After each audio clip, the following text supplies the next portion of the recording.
2025. Excellence.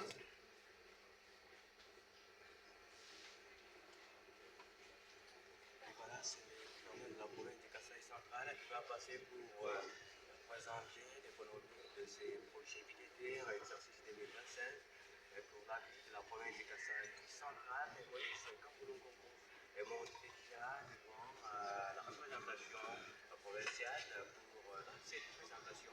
Et voilà, nous allons introduire le gouverneur de la province. Il s'apprête à se prononcer du conseil de représentation provinciale pour rappel, avait déposé ses projets depuis vendredi. Dans le nom du président de l'Assemblée provinciale, Daniel Denis, pour sa proposition, n'est-ce pas, pour Honorable Président, lutter sur ce projet. Et c'est le gouverneur qui parle. Honorable Président de l'Assemblée provinciale du Kasaï central, honorable député membre du bureau, honorables députés provinciaux dignes représentants du peuple centre-kassaïen, je tiens à vous saluer et à vous remercier très sincèrement pour avoir accepté d'être à ce rendez-vous.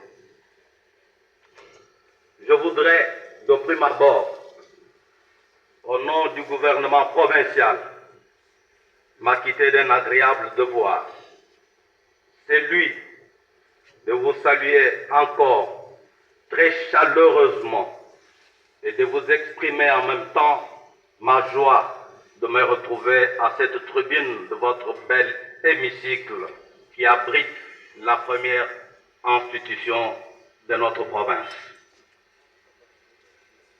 Conformément à l'article 182 de la loi numéro 11/011 du 13 juillet 2011 relative aux finances publiques, me voici, tout content et tout joyeux ce jour, devant votre auguste assemblée, pour vous présenter le projet d'édit budgétaire de la province du Kasaï central pour l'exercice 2025. Permettez-moi aussi de rendre grâce et de glorifier celui à qui nous devons le souffle de vie, l'Éternel, notre Dieu, le Dieu Tout-Puissant, maître des temps et des circonstances, qui a permis la cérémonie de présentation du projet d'édit budgétaire ce jour.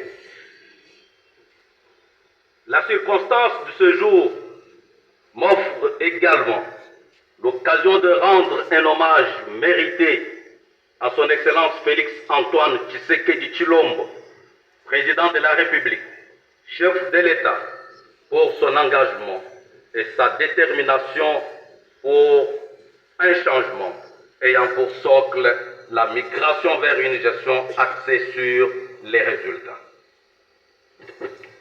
Dans ce même ordre d'idées, qu'il me soit aussi donné de remercier son Excellence Madame la Première ministre, Judith Souminois, chef du gouvernement, pour avoir martelé sur la prise de conscience et des responsabilités des animateurs des institutions publiques.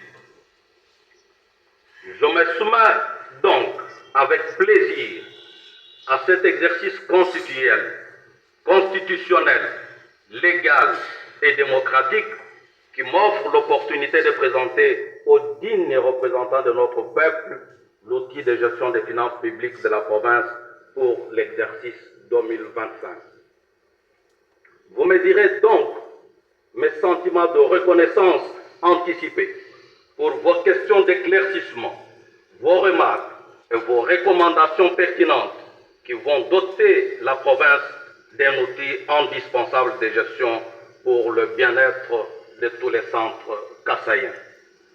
Honorable Président, honorables députés membres du bureau, honorables députés provinciaux, dignes représentants du peuple kassaïen, le présent discours s'articule autour de 3 points ci-après. 1. présentation du rapport d'exécution du budget en cours au premier semestre 2024. 2. Présentation du projet de l'édit budgétaire rectificatif de l'exercice 2024. Et 3. Enfin, présentation du projet d'édit budgétaire de l'exercice 2025. Avec votre permission, honorable Président, je vous présente le rapport d'exécution du budget au premier semestre de l'année 2024. Il vous souviendra, honorables députés, élus légitimes du peuple kassaïen, qu'au cours du mois de décembre 2023, il y a eu des élections générales en République démocratique du Congo. Cette opération de vote a amené les acteurs politiques dans une turbulence qui a conduit l'Assemblée provinciale du Kasaï central à ne pas voter le budget lui déposé le 18 novembre 2023 par le gouvernement provincial. C'est la raison pour laquelle le gouvernement provincial avait confirmé par arrêté du gouverneur de province délibéré en Conseil des ministres les prévisions budgétaires de l'exercice 2024 aux conditions prévues à l'article 188, alinéa 1er de la loi numéro 11/011 du 13 juillet 2011 relative aux finances publiques. En vertu du principe de la continuité des affaires publiques de l'État, il est de ma responsabilité